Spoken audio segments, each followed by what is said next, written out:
इस मेले में महिला किसानों की भी भागीदारी रही। किसान भाइयों, अभी तक आपने खेती से जुड़ी हुई कुछ उपयोगी जानकारियां देखी। अब लेते हैं एक छोटा सा ब्रेक, जल्द ही लौटेंगे और कार्यक्रम में आगे भी है खेती बाड़ी से जुड़ी महत्वपूर्ण जानकारियां, तो बने रहिए हमारे साथ।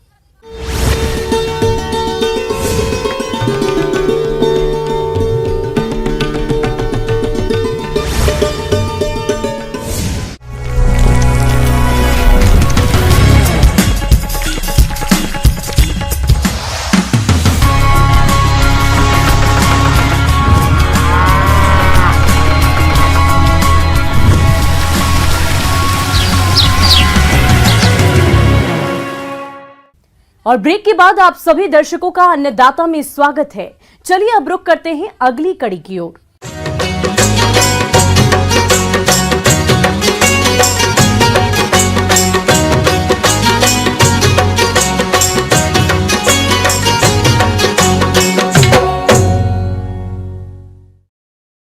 प्रदेश के जिन किसान भाइयों ने फूल गोभी की पिछात खेती की है, उनकी फसल अभी खेतों में खड़ी है, जिससे अच्छी पैदावार लेने के लिए फसल में कुछ जरूरी कार्यों जैसे फसल सुरक्षा उपाय, उर्वरकों का उपयोग आदि करना पड़ता है, जिनके बारे में अधिकांश किसानों को जानकारी नहीं होती है। इसीलिए हम आपकी मुलाकात करा रहे हैं कृषि विज्ञान केंद्र जिला मधुबनी के कृषि वैज्ञानिक डॉक्टर सुधीर दास से।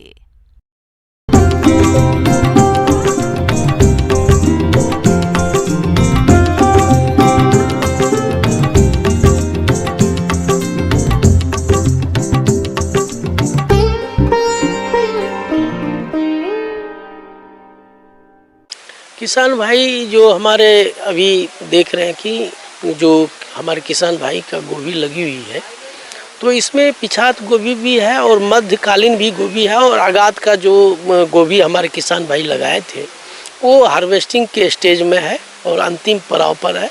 और मध्य में जो हमारे किसान भाई लगाए हैं वो फ्लावरिंग स्टेज और फूल उसका भी निकलना शुरू हो गया है। और हमारे किसान भाई जो अंतिम में जो लेट वैरायटी लगाते पिछात गोभी की खेती करते हैं, वो हमारे किसान भाई के खेत में जो अंतिम स्टेज पर है, और वो जो लास्ट जो फ्लावरिंग का स्टेज होता है उस स्टेज पर आ चुका है। तो किसान भाई आप खेत की निगरानी बराबर करें, और जो हमारे खास करके गोभी की रिकमेंडेड डोज है वो 80 केजी फास्फोरस और 80 केजी पोटास और नाइट्रोजन 120 केजी प्रति हेक्टेयर से के हिसाब से ही आप खेती किए होंगे। तो ये हमेशा आप ध्यान रखेंगे कि उसको किस समय से अंतिम डोज भी आप किसान भाई जो खेत में जो लास्ट जो उर्वरक का जो नाइट्रोजन का होता है वो आप कर लें, और सिंचाई पर निश्चित तौर पर ध्यान दें। बोरन की कमी से फूलगोभी का खाने वाला भाग छोटा रह जाता है। इसकी कमी से शुरू में तो फूलगोभी पर छोटे छोटे दाग या धब्बे दिखाई पड़ने लगते हैं तथा बाद में पूरा का पूरा हल्का गुलाबी, पीला या भूरे रंग का हो जाता है, जो खाने में कड़वा लगता है। फूलगोभी एवं फूल का तना खोखला हो जाता है और फट जाता है। इससे फूलगोभी की उपज तथा मांग दोनों में कमी आ जाती है। इसके रोकथाम के लिए बोरेक्स 10 से 15 किलोग्राम प्रति हेक्टेयर की दर से अन्य उर्वरक के साथ खेत में डालना चाहिए। इसके अलावे भी आप देखते होंगे कि फूलगोभी में विप्टेल एक जो मोलिडेनम की डिफिशियंसी से किसान भाई होता है। आप देखते होंगे कि पूरे खेत में जो पूरा जो आपका जब कट लगता है तो यंग लीफ के समय ही ये लीफ जो है ना, मार्जिनल जो लीफ होता है वो छोटा छोटा हो जाता है। तो आप देखते होंगे कि इस तरह से अगर आपको दिखाई दे तो आप समझ जाइए कि मोलिडेनम की कमी है। विप्टेल एक बीमारी है और डिसऑर्डर है जो मोलिडेनम की कमी से होता है। तो आप इसको जैसे ही आपको दिखाई देता है, इस तरह का आप लक्षण देखते हैं फूलगोभी में, तो आप सोडियम मोलिब्डेट का प्रयोग आप जरूर करें। 2 किलो प्रति हेक्टेयर के हिसाब से सोडियम मोलिब्डेट का प्रयोग करेंगे तो आपको निजात मिल जाएगा। और खरपतवार सिंचाई जब करते हैं किसान भाई, तो खरपतवार को भी आप हमेशा देखते रहें कि खरपतवार अगर आपके खेत में अधिक से रहता है तो उससे क्या होता है कि गोभी की फसल को नुकसान होता है और उसका कड़ जो बनता है, जैसे ही आप पोषक तत्व का प्रबंधन करते हैं तो उसका जो पोषक तत्व का जो आपके ज़मीन में है या फील्ड में है तो गोभी के अलावे खरपतवार भी लेता है, तो उससे आपके गोभी की भोजन को गोभी को प्रॉपर वे में भोजन नहीं मिल पाता है और पौधे कमज़ोर हो जाते हैं। इसीलिए खरपतवार से निजात होना चाहिए खेत, और सिंचाई भी प्रॉपर वे में करें और देख रेख हमेशा किसान भाई करते रहें। रस चूसने वाले कीड़े, ये पत्तों का रस चूसकर उन्हें पीला कर देते हैं और गिरा देते हैं। साथ ही पत्ते भी मुड़ जाते हैं और ठूठी के आकार के हो जाते हैं। रस चूसने वाले कीट जैसे माहू और थ्रिप्स का प्रकोप दिखे तो इमिडाक्लोप्रिड 1 मिलीमीटर और 3 लीटर पानी में मिलाकर इसे स्प्रे करें। यदि थ्रिप्स का हमला दिखे तो ट्राइजोफॉक्स डेल्टा मैथ्रीन या साइपरमेथ्रीन 5 मिलीलीटर को 10 लीटर पानी में मिलाकर स्प्रे करें। तंबाकू की इल्ली, इस कीट के पतंगे गहरे भूरे रंग के व आगे के पंखों पर सफेद धारियां होती हैं, जिसके बीच में काले धब्बे पाए जाते हैं। ये पतंगे रात को बहुत सक्रिय होते हैं। प्रारंभिक अवस्था में सुंडियां हरे रंग की होती हैं जो पत्तों को खुरच कर खाती हैं। बड़ी अवस्था में सुंडियां पत्तों को गोल गोल काट कर खाती हैं। गोभी के शीर्षों और गांठों में ये सुंडियां ऊपर से घुसकर नुकसान करती हैं। मादा वयस्क पत्तियों की निचली सतह में समूह में अंडे देती हैं। 4 से 5 दिनों बाद अंडों से सूड़ी निकलती है और पत्तियों को खा जाती है। इस कीट से लगभग 30 से 40% तक नुकसान हो जाता है। इसके नियंत्रण के लिए अंडे के समूहों को एकत्र कर नष्ट करें। Nuclear polyhedrosis virus 250 LE hectare का छिड़काव करें। इन कीड़ों के रोकथाम के लिए नुआक्रान, रोगर, थायोडान किसी भी कीटनाशी दवा का 1.5 मिलीलीटर पानी की दर से घोल बनाकर आवश्यकता अनुसार छिड़काव करना चाहिए। या स्पाइनोशेड 25 SC को 15 ग्राम सक्रिय तत्व प्रति हेक्टेयर की दर से 10 से 15 दिन के अंतराल पर छिड़काव करना चाहिए। आप देखते होंगे कि लास्ट जो स्टेज होता है यानी पिछात गोभी का जब खेती करते हैं उसमें एफिड का भी प्रकोप होता है, तो ये भी आप देखते रहेंगे। अगर एफिड का प्रकोप किसान भाई हो तो जो हल्की दवाई होती है कीटनाशक या नीम निर्मित दवाई का 5 ml, कोई भी नीम निर्मित दवाई हो तो 5 ml प्रति लीटर का घोल बना के आप छिड़काव कर सकते हैं। तो इस तरह से आप फूलगोभी का जो पिछात फूलगोभी की खेती करते हैं तो आप प्रॉपर वे में खेत की देखरेख करते हुए ध्यान रखेंगे तो आपकी खेती अच्छी होगी। आगे और भी है खेती बाड़ी से जुड़ी हुई बहुत सी रोचक जानकारियां, पर यहां पर रुकेंगे एक और छोटे से ब्रेक के लिए और जल्द हाजिर होंगे।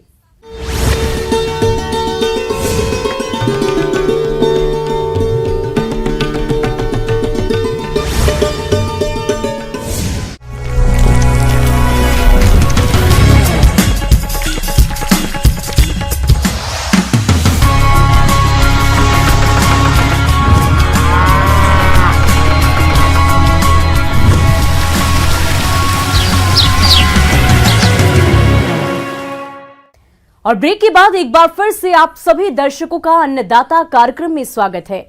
बढ़ते हैं अगली प्रस्तुति की ओर।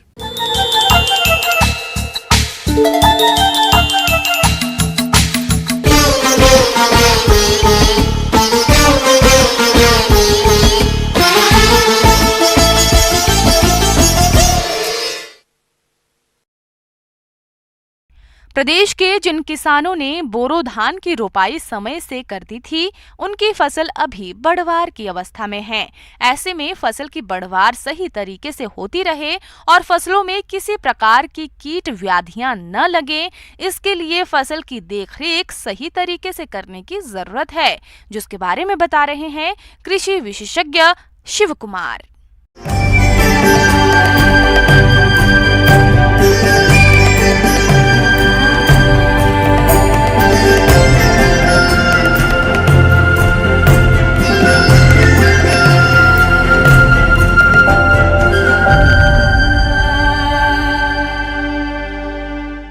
किसान भाई देखिए, जैसा कि हम सभी जानते हैं कि धान जो है भोजन का मुख्य प्रमुख फसलों में जो है, फसलों के साथ साथ जो है कार्बोहाइड्रेट का मुख्य स्रोत है, जिससे मनुष्य अपनी भोजन का अधिकांश भाग पूरा करता है। बोरो धान की खेती मुख्यतः देखा गया है कि उत्तरी बिहार, उड़ीसा, बंगाल इत्यादि प्रदेशों में खासकर जहां साल भर जल जमाव रहते हैं, और उस जल जमाव क्षेत्र को अगर हमारे किसान भाई थोड़ा सा जो है प्रबंधन कर ले, समुचित प्रबंधन कर ले और सच क्रिया को अपना करके जो है बोरो धान की खेती अगर करते हैं तो एक अच्छा जो है विकल्प के रूप में ये उभर सकता है। किसान भाई बोरो धान की अगर बात करेंगे तो बोरो धान में जो है पानी हमेशा जो है बनी रहे, इसका प्रबंधन आपको उचित प्रबंधन करना पड़ेगा, जिससे आपका जो है पौधा की बढ़वार भी बनी रहेगी और उपज भी जो है आपको अच्छी आएगी। खरपतवारों का शुरुआत से ही अधिक प्रकोप होता है। खरपतवार फसलों के साथ साथ प्रकाश, मृदा जल, पोषक तत्वों तथा वायु के लिए प्रतिस्पर्धा कर उसकी उपज में भारी कमी करते हैं। फसलों को हानि पहुंचाने वाले व्याधियों जैसे कीट, रोग, सूत्रकृमि की अपेक्षा खरपतवारों द्वारा फसलों को सर्वाधिक हानि होती है। अगर खरपतवार नियंत्रण की बात करेंगे तो किसान भाई सबसे पहले खरपतवार के लिए पहली निदाई गुड़ाई जो है रोपाई के 1 महीने बाद तथा दूसरी जो है 2 महीने बाद करें। और अगर ज़्यादा मात्रा में अगर खरपतवार होती है तो उसके लिए आप बिस्पाइरिवेट सोडियम 10% EC 0.2 लीटर बुआई के 15 से 20 दिनों के बाद 500 लीटर पानी में घोलकर छिड़काव करना चाहिए, जिससे और छिड़काव करते समय जो है खेतों में जो है 1 से 2 इंच हमेशा पानी लगे होना चाहिए, जिससे जो है अच्छी और इफेक्टिव जो है प्रभावशील दवाई का जो है प्रभावशील उपयोग होगा। इसके बाद किसान भाई अगर खाद और उर्वरक का अगर जो है प्रबंधन की बात करेंगे तो इसमें नाइट्रोजन, फास्फोरस और पोटास की जो मात्रा रहती है वो अनुपात में 120, 60 और 40 केजी प्रति हेक्टेयर के अनुपात में देना चाहिए, जिसमें से नाइट्रोजन की जो आधी मात्रा रहती है तथा फास्फोरस और पोटास की पूरी मात्रा रोपाई के समय उपयोग करना चाहिए, तथा बचे हुए जो नाइट्रोजन की आधी मात्रा है वो 20 से 25 दिनों के बाद जो टॉप ड्रेसिंग यानी ऊपरी बेसन के रूप में देना चाहिए, तथा आधी मात्रा जो है उसको गाभा के निकलने के समय करना चाहिए। सिंचाई की बात करेंगे तो किसान भाई बोरो राइस की खेत में जो है सिंचाई आवश्यकता अनुसार करते रहना चाहिए, जिससे पौधों की बढ़वार हमेशा बनी रहे। खैरा रोग धान में लगने वाला एक रोग है जिसमें पत्तियों पर हल्के पीले रंग के धब्बे बनते हैं जो बाद में कत्थई रंग के हो जाते हैं। पौधा बौना रह जाता है और व्याध कम होती है। प्रभावित पौधों की जड़ें भी कत्थई रंग की हो जाती है। यह रोग मिट्टी में जस्ते की कमी के कारण होता है। इसके रोकथाम के लिए फसल पर 5 किलोग्राम जिंक सल्फेट, 2.5 किलोग्राम बुझे चूने के साथ 1000 लीटर पानी में मिलाकर प्रति हेक्टेयर की दर से छिड़काव करना चाहिए। और इसके बाद अगर हम बात करेंगे प्रमुख कीट के बारे में, तो इसमें गंधी बग लगने की ज़्यादा संभावना रहती है। गंधी बग को कंट्रोल करने के लिए 20 से 25 केजी फोलिडॉल या मिथाइल पाराथियोन 2% या क्विनोलफॉस 1.5% घोल को जो है प्रति हेक्टेयर छिड़काव करें। सुबह के समय दाना बनने के समय जो है छिड़काव करें। तना छेदक कीट धान की फसल में लग जाते हैं। तना छेदक कीट की सुड़ियां काफी हानिकारक होती है। यह हल्के पीले शरीर वाली तथा नारंगी पीले सिर की होती है। मादा सुड़े के पंख पीले होते हैं। यह पौधे की गोफ में प्रवेश कर जाती है, जिससे पौधे की बढ़वार रुक जाती है। कीट पौधे के गोफ के तने को काट देती है, जिससे गोफ सूख जाता है और बालियों का रंग सफेद पड़ने लगता है। 5% प्रति वर्ग मीटर से अधिक गोफ मृत होने पर रसायनों का प्रयोग करना चाहिए। तना छेदक की रोकथाम के लिए कार्बोफुरान 3G 20 किलोग्राम प्रति हेक्टेयर की दर से छिड़काव करें। पत्र लपटक की बीमारी आती है, इसके लिए आप मोनोक्रोटोफॉस 36 EC 1 ml प्रति लीटर पानी में मिलाकर छिड़काव करें। बैक्टीरियल ब्लड, अगर प्रमुख रोग के बारे में अगर बात करेंगे तो बैक्टीरियल ब्लड जो है इसमें ज़्यादा मात्रा में लगते हैं, जिसके लिए स्टेप्टोसाइक्लिन 50 ग्राम प्लस जो है कॉपर ऑक्सीक्लोराइड 2.5 ग्राम को मिला करके दोनों को मिला करके छिड़काव करेंगे, जिससे रोग पे नियंत्रण पा सकेंगे।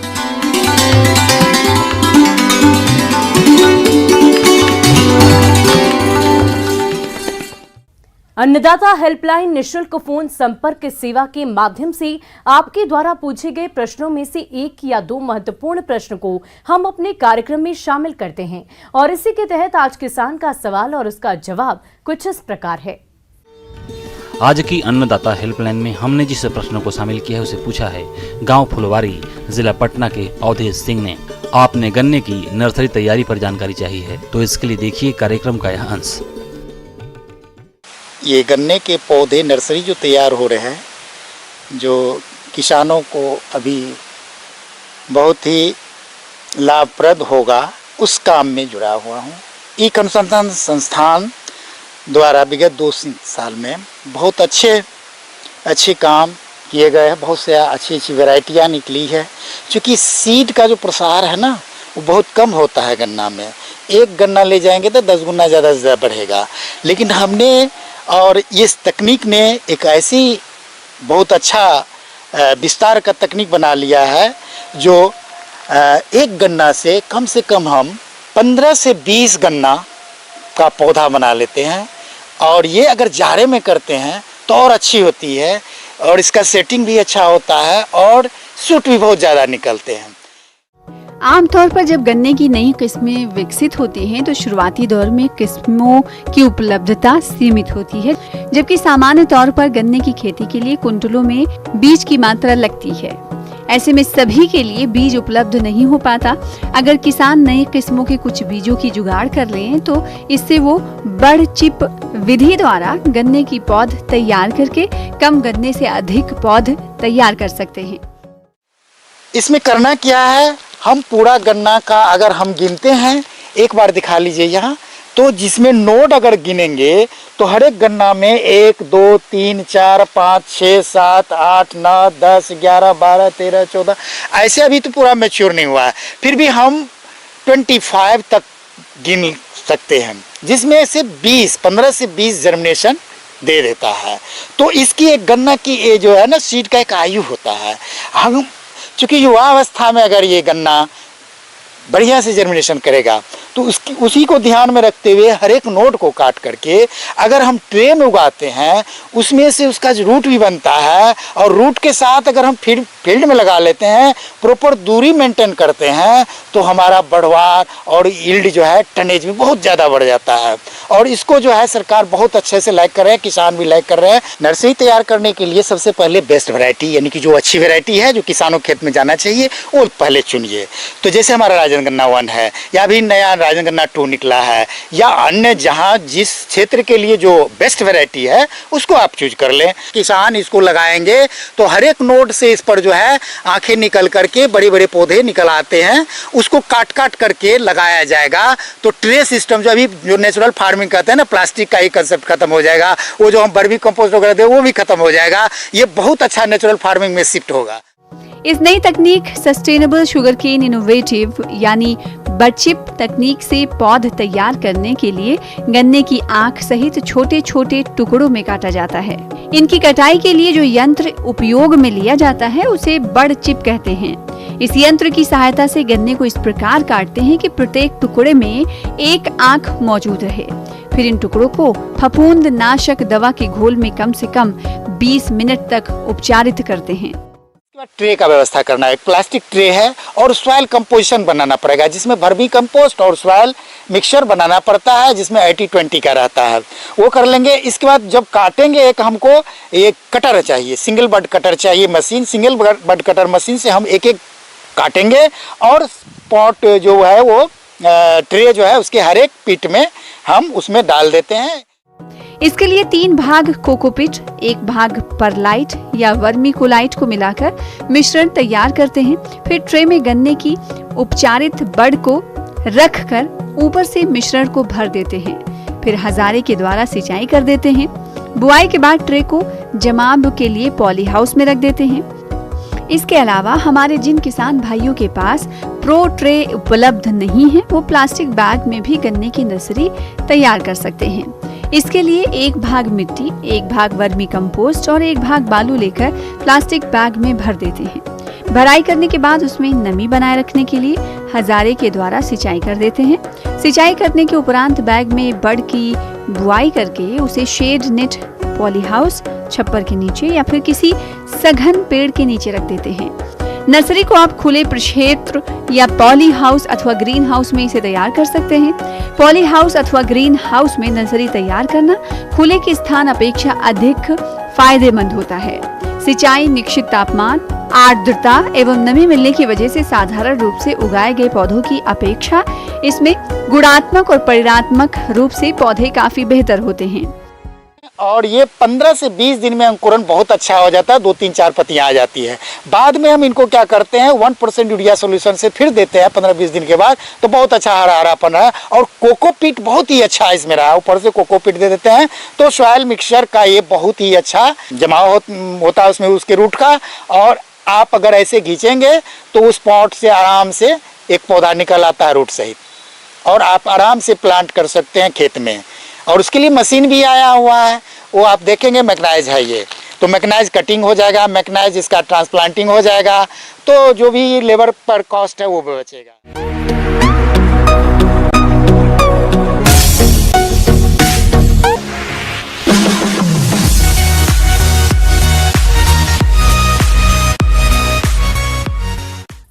और आइए अब एक नजर डालते हैं राज्य की कुछ चुनी हुई मंडियों के प्रमुख फसलों के बाजार भाव पर।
किसान भाइयों, अन्नदाता आपकी सेवा के लिए संकल्परत है। कृषि संबंधित समस्या और सुझाव के लिए आप हमें इस पते पर संपर्क कर सकते हैं।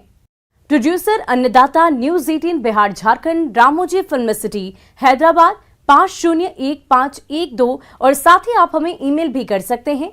हमारा ईमेल आईडी है p18annadatabihar@nw18.com।